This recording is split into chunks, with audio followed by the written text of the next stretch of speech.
Isa ako sa mga bagong yaman dito sa syudad. May hawak akong 8 bilyon na cash. Pero itong mapapangasawa ko, gusto pa kong pag-alagain ng anak ng ibang lalaki. Sa kalagitnaan ng seremonya, tumingin sa akin yung MC at nagtanong. Tinatanggap mo ba si Binibining Bainingbing bilang iyong asawa? Kalmado lang akong sumagot, hindi ko siya tinatanggap. Agad na nabalot ng nakabibinging katahimikan ang buong hall. Namutla ang mukha ni Bainingbing. Nabitawan niya ang bouquet at bumagsak ito sa sahig. Natigilan ng ilang segundo ang mga kamag-anak at kaibigan namin sa baba. Tapos, nagsimula na ang bulungan. Pero ako, ngumingiti lang na parang walang pakialam. Itinuro ko si Jibo Duan na nasa baba. Bainingbing, sa isang banda, sinasabi mo sa akin gusto mong makasama ako. Nagmamakaawa ka pa para sa kasal na to. Tapos sa kabila, palinggan lingon ka lang, nakikipaglandian ka na sa lalaking yan. Anong akala mo sa akin? Walang alam.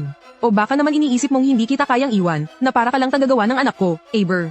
Napatras si Bainingbing sa narinig niya. Bamuka ang bibig niya pero walang boses na lumabas. Pagkatapos, sinulyapan ko naman ang mga magulang ni Bainingbing. Akala nyo ba, kayo ng nanay niya? Hindi ko alam yang mga kalokohan nyo. Hindi ko lang kayo pinapansin. Pero talagang mga walang hiya kayo, ano? Nanginginig sa galit at kahihiyan si Bainingbing. Anong karapatan mong insultuhan ako at ang pamilya ko ng ganito? Wala, napangisi ako at tumango kay Zhang Xiaolong na nasa baba. Kasunod noon, biglang nagbago ang nasa screen ng hall. Nakita si Bainingbing na nakatayo sa isang sulok ng coffee shop. Yakap-yakap niya si Jibo Duan habang marahang inaalaw. Tahan na, nadudurog ang puso ko pag nakikita kitang umiiyak. Wala rin naman akong magawa, kailangan ng pamilyang Bai ang tulong ni Hua Mingzhen. Pinakiusapan ako ng mga magulang ko, tinakot pa, kaya wala akong nagawa. Pero ikaw pa rin ang mahal ko. Tumingala si Jibo Duan, namumula ang mga mata. Pero, Ningbing, ayokong magkaanak ka para sa Hua Mingzhen na yon. Hindi ko kaya pag naiisip ko yon. Mababaliw na ako, mahigpit siyang niyakap ni Ningbing. Huwag kang mag-alala, ikaw lang ang anakan ko. Hindi para sa kanya. Pagkatapos naming ikasal, magbubuntis ako ng anak mo. Sa panahong yun, ang anak natin ang magmamana ng mga ari-arian niya. Biglang natapos doon ang video. Sa loob ng banquet hall, kahit bulungan ay wala nang marinig. Nakatayo lang si Bainingbing sa kinatatayuan niya na para bang ipinako sa sahig. Sa mga sandaling iyon, mula sa Jinding Law Firm, ang founder na si Zhang Jinding ay umakyat sa entablado mula sa gilid. Pagkatapos ay kinuha niya ang mikropono at nagsalita. Kalahating buwan na ang nakalipas, ang ama ni Bainingbing, si Mr. Z at ang kanyang asawa, ay humanap ng abogado sa Jinding. Detalyado silang nagtanong tungkol sa issue ng conjugal properties. Ang pinakapangunahing tanong ay, gaano katagal dapat kasal at ano ang mga hakbang para mapabilis ang pagsasama ng kanilang mga ari-arian bilang conjugal property. Sa tingin ko, ang ibig sabihin nito ay malinaw na sa lahat, hindi ba? Nang marinig ito, nanginag ang buong katawan ni Ningbing. Totoong nakipagkita siya kay Jibo Duan. At alam niya ang mga plano ng kanyang mga magulang. Pero ang malantad ang lahat ng ito sa harap ng napakaraming tao. Pakiramdam niya ay para siyang hinuberin sa publiko. Sa baba ng entablado, hindi na malayang nakatayo na pala si Jibo Duan. Namumula ang kanyang mukha pero hindi siya nang ahas na humakbang pasulong. Biglang nagsalita ang ama ni Z. Attorney Zhang, hindi ko maintindihan ang sinasabi mo. Ganyan ba magtrabaho ang Jinding Law Firm ninyo? Ngumiti lang si Zhang Jinding. Kung nang ahas akong sabihin ito, ibig sabihin may ebidensya ako. Mr. Z, gusto niyo bang makita ng lahat? Sa galit, biglang tumayo ang ina ni Z at tinuro ako. Hoy, huwag kang sumusobra. Hindi madaling apihin ang pamilya naming mga Z. Nang marinig yun, napangisi ako ng may pangaalipusta. Paano kayo naging hindi madaling apihin? Dahil ba may utang kayong 50 milyong piso sa akin? Yang 50 milyong yan, dahil ibinigay nyo sa akin ang anak ninyo noon. Kahit principal at interes ay hindi ko na sana sisingilin. Pero ngayon, kahit isang sentimo, babayaran nyo lahat kasama ang interes. Biglang natigilan ng ina ni Z. Kayo mismo ang nagsabi na ibibigay nyo sa amin ang anak ninyo. Ibibigay sa'yo para bigyan kanya ng anak. Malamig ang mukha kong itinaas ang kamay para putulin ang sinasabi niya. Sira na ba ang ulo mo? Bukod sa pinagplanuhan nyo ako, gusto pa ng anak nyo na pagbintangan ako at pag-alagain ng anak ng iba. Sa ganitong sitwasyon, yan pa rin ang sinasabi nyo. Ako ang nagpayaman sa sarili ko, hindi ako bigla ang yaman lang. Bakit ba palagi nyo na lang akong ginagawang tanga? Sabi ko habang humakbang palapit kay Ningbing. Akala mo ba dahil kaibigan nyo ang restaurant na pinagdatean nyo ng gagawang yan? Ay sikreto na yun, pero kalalabas nyo pa lang, nilapitan na niya agad ako. Mas malaki ang pakinabang niya sa magandang relasyon sa akin kaysa sa inyo.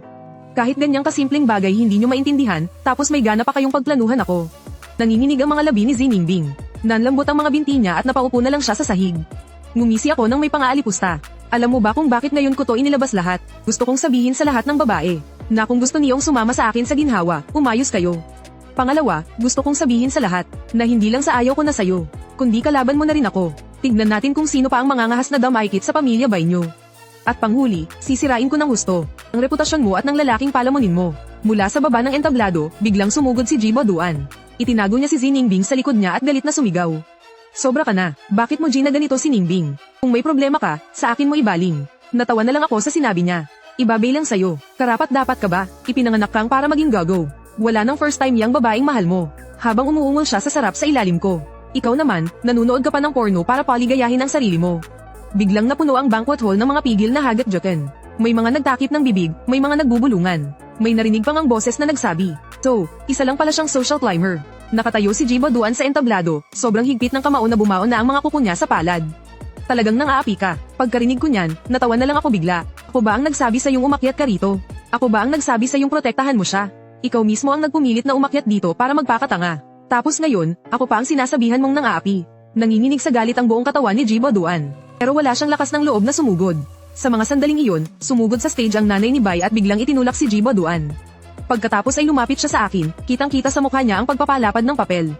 Kalma lang, kalma lang. Isip bata pa si Ningbing, wag mo na siyang patulan. At yang si Jibo Duan, hindi namin siya kilala. Siguradong may nanloko lang sa batang yan. Habang sinasabi yun, lumingon siya at sinaman ng tingin si Bai Ningbing. Bilisan mo, tumayo ka riyan at mag-sorry ka kay Mingzen. Biglang natigilan si Bai Ningbing. Kanina lang ay dinuduro-duro pa niya at minumura ang lalaki. Pero ngayon, ang nanay niya pa mismo ang sumisip-sip dito. Tumingala siya at nakita ang mapang-asar ng ngiti sa mukha ng lalaking nasa harapan niya. Naramdaman niya ang matinding kahihiyan. Pero may isang bagay siyang mas natanto. Hindi pwedeng mawala sa pamilya nila si Hua Mingzen. Ang mga utang nila sa kanya, at ang mga koneksyon na nakuha nila gamit ang pangalan niya. Kapag nawala ang lahat ng iyon, anumang oras ay maaari silang mabangkarote. Nang maisip niya yun, tila natauhan siya. Huminga siya ng malalim at pinigilan ang lahat ng kanyang emosyon. Sorry, nagkamali ako. Patawarin mo na ako sa pagkakataong ito, pwede ba? Kasal natin ngayon. Huwag na tayong mag-away, pwede ba? Muli akong humalakhak ng malakas. Nakakatuwa naman kayo. At bakit naman kita patatawarin?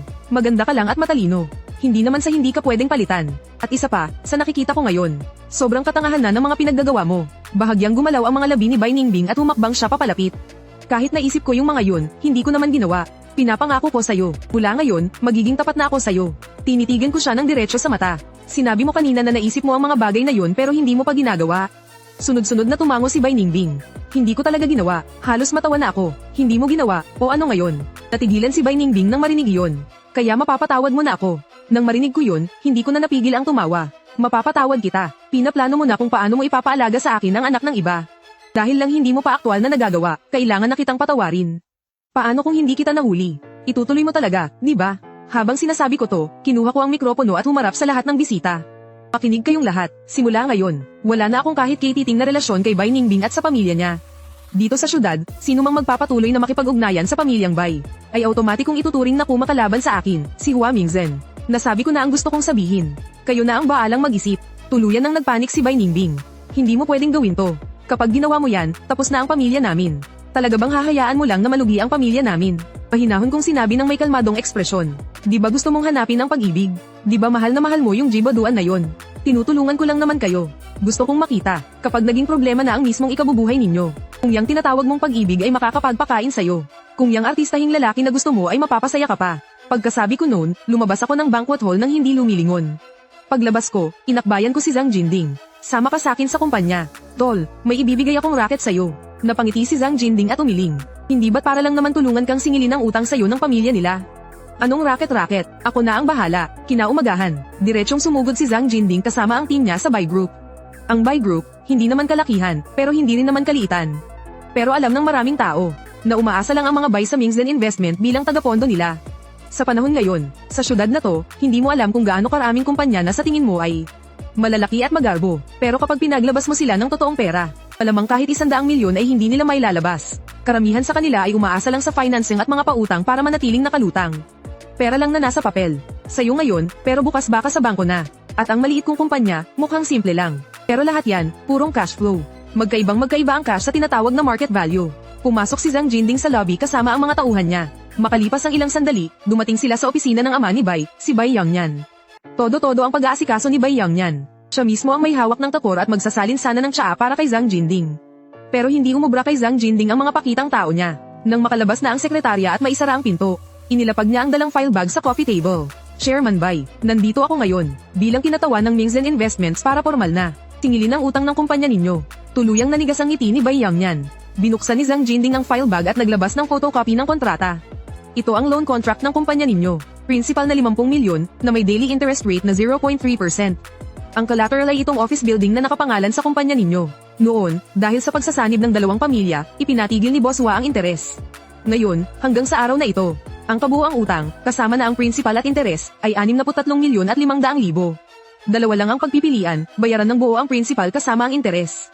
O direktang ililipat sa Mingzen Investments ang pagmamayari ng office building ninyo.